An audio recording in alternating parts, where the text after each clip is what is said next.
قل يا أيها الناس قد جاءكم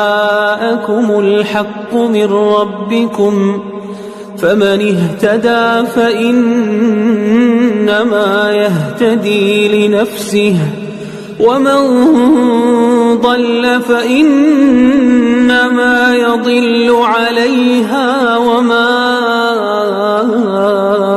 أنا عليكم بوكيل